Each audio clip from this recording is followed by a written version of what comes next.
Terima kasih teman-teman mahasiswa atas kehadirannya. Pada pertemuan 4 ini kita akan membahas merancang bangunan pada kondisi khusus ya.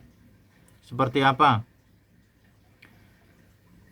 Bangunan adalah struktur hasil karya manusia yang terdiri atas dinding, atap, mempunyai tinggi yang didirikan secara permanen di suatu tempat. Struktur bangunan sendiri dapat diartikan sebagai bagian-bagian yang membentuk berdirinya sebuah bangunan, mulai dari pondasi, slope, dinding, kolom, ring, balok, kuda-kuda, hingga atap. Nah, kemarin juga sudah saya jelaskan di pertemuan sebelumnya. Bangunan dengan kondisi khusus, hal-hal yang berkaitan dengan kondisi bangunan harus dikenali dengan sejelas mungkin sebelum bangunan dapat direncanakan dan dirancang. Kondisi khusus ini berkaitan fungsi bangunan, itu akan ditempatkan dalam hal meliputi ancaman dari kemungkinan bencana alam. Aspek perancangan bangunan akan berbeda dengan bangunan biasa pada umumnya, karena dirancang dengan kondisi khusus. Tujuan dari desain khusus ini pada dasarnya untuk keamanan dan keselamatan pengguna dan orang-orang di sekelilingnya. Bangunan dengan kondisi fungsi khusus berdasarkan fungsinya terdiri dari satu, fungsi gawat darurat, yaitu contohnya bangunan atau gedung rumah sakit, klinik, dan lain-lain. Yang kedua, fungsi penyelamatan dan keamanan. Salah satu contoh gedung pemadam kebakaran, kantor polisi, dan lain sebagainya. Yang ketiga, fungsi pertahanan dan pemerintahan, yaitu gedung pemerintah dan lain-lain. Fungsi tersebut diutamakan untuk menjaga kelanjutan tatanan sehingga bangunan tidak boleh mudah rusak untuk menghindari keadaan rusuh setelah terjadi kondisi gawat darurat. Di samping itu juga perlu untuk diperhatikan bangunan-bangunan sistem yang digunakan secara massal, sehingga jika terjadi kondisi darurat, bangunan tersebut dapat digunakan sebagai tempat pengungsian. Seperti itu ya. Salah satu contoh kemarin ada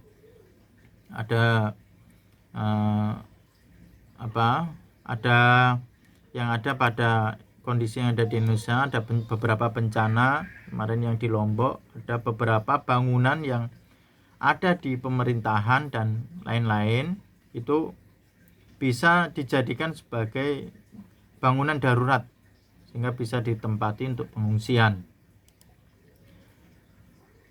Fungsi gawat darurat yang pertama saya jelaskan yaitu fungsi gawat darurat.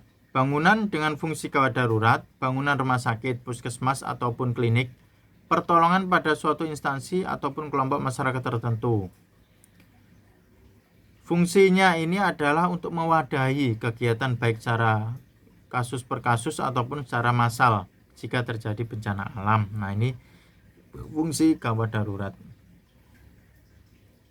Aspek bangunan terhadap kondisi gawat darurat ada 3, yaitu sistem, struktur, dan bahan. Yang perlu diperhatikan adalah keamanannya, kekuatannya, dan stabil. Yang kedua adalah aspek sistem mekanikal bangunan, yaitu harus mandiri, tidak boleh tergantung pada sistem yang lain. Nanti akan saya jelaskan. Yang ketiga adalah sistem sirkulasi bangunan. Ini sistem sirkulasinya harus bagus ya. Sistem struktur bangunan gawat darurat.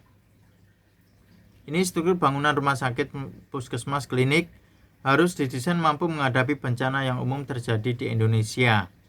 Pada bangunan perawatan yang bertingkat, struktur yang kaku lebih diutamakan untuk meminimalisasi perubahan bentuk yang cepat pada bangunan. Di samping ada beberapa gambar, ada 5 gambar, yaitu yang diperbolehkan di dalam struktur bangunan gawat darurat. Kolom-kolom harus diletakkan sesuai dengan besaran kamar perawatan yang relatif cenderung lebih rapat. Hal ini dilakukan selain untuk mengkakukan sistem struktur juga mencegah ukuran balok dan kolom yang besar. Karena bentangan antar kolom yang besar, ukuran elemen struktur yang besar akan menambah berat bangunan pasti, sehingga akan menambah resiko guling potensial terhadap goncangan gempa. Demikian juga untuk menghadapi bahaya banjir, struktur kaku berat beton bertulang lebih mampu bertahan dibandingkan dengan struktur yang ringan. Untuk menghindari bencana banjir, penentuan ketinggian lantai bangunan harus dilakukan menurut data banjir tertinggi pada lokasi bangunan tersebut. Di gambar ini juga sudah dijelaskan, bangunan harus terletak pada di atas kondisi ketika sebelumnya udah ada kejadian banjir, gitu ya.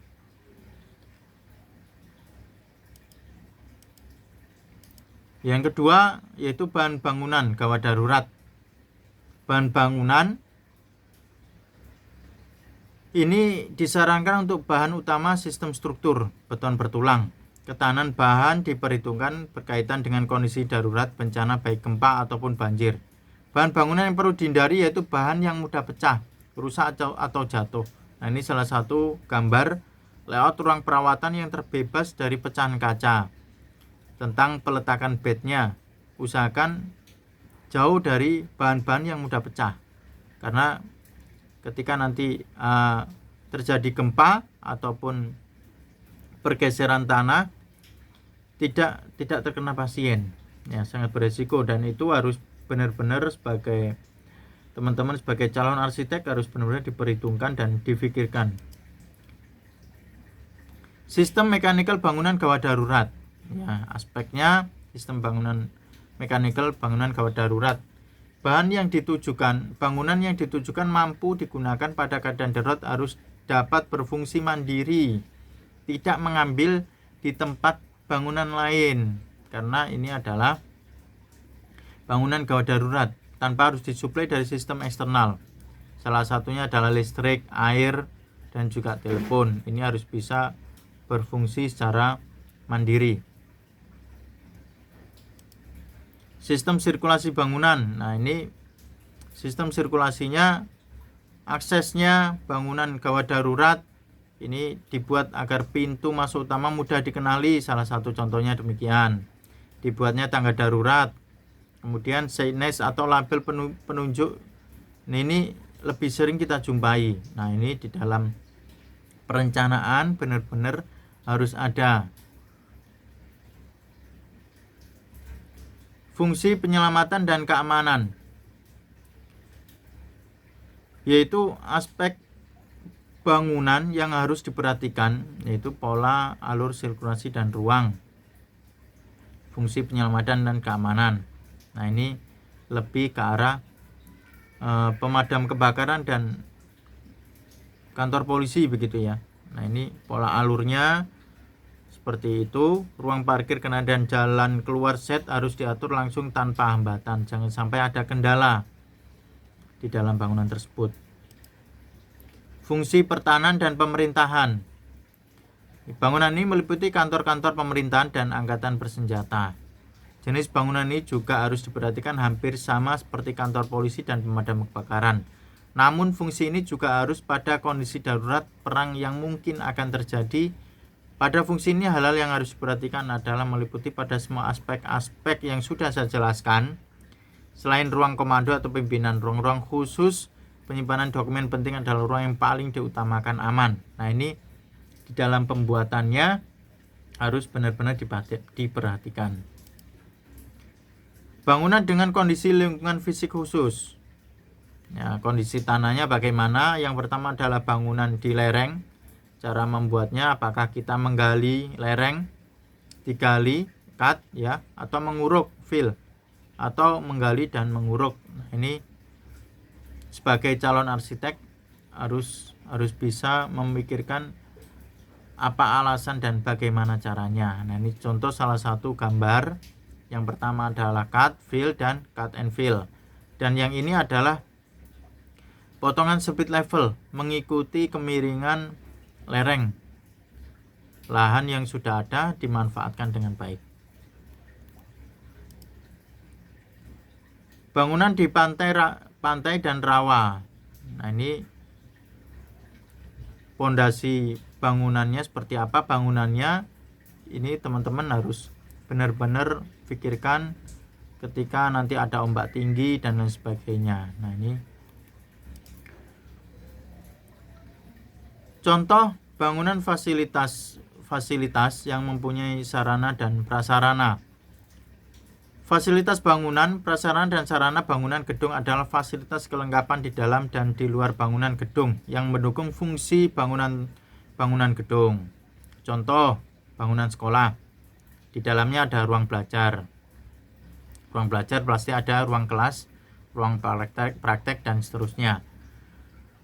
Ada ruang kantor juga, ada ruang perpustakaan, ruang penunjang lainnya juga ada. Nah, ini di dalam fasilitas yang ada di sekolah, contohnya ini bangunan yang ada di dalam sekolah.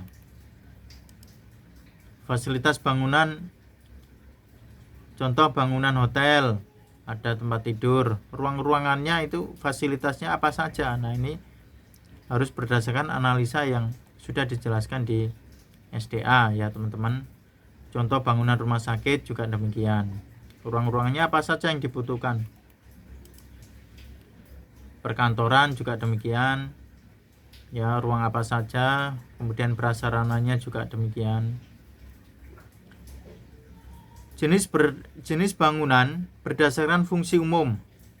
Yang pertama adalah tempat tinggal, rumah susun, mes, asrama ya, dan seterusnya. Bangunan komersil, ada supermarket, pertokoan, mall. Bangunan sarana pendidikan, sekolah, ada sanggar, dan lain-lain. Bangunan sarana kesehatan, rumah sakit, puskesmas, klinik, apotek, salon kecantikan, dan seterusnya. 5. Bangunan peribadatan. Nah, kita juga bisa melihat gambar yang ada di samping tentang bagaimana tampilan sebuah bangunan menciri khaskan sebuah fungsi yang ada di dalamnya. Masjid untuk ibadah, gereja, itu ada identik tampak yang khusus, biasanya demikian. Penginapan, ada hotel, dan seterusnya ya. Bangunan transportasi, salah satunya adalah bandara kita di Batam, yaitu Bandara Hang Nadiem. Itu salah satu bangunan transportasi. Bangunan budaya dan hiburan yang ada di Batam, ada Museum Batam, Raja Ali Haji. Nah, itu teman-teman kalau belum berkunjung silakan. Jadi bisa melihat bagaimana ciri-ciri khasnya bangunan budaya dan hiburan.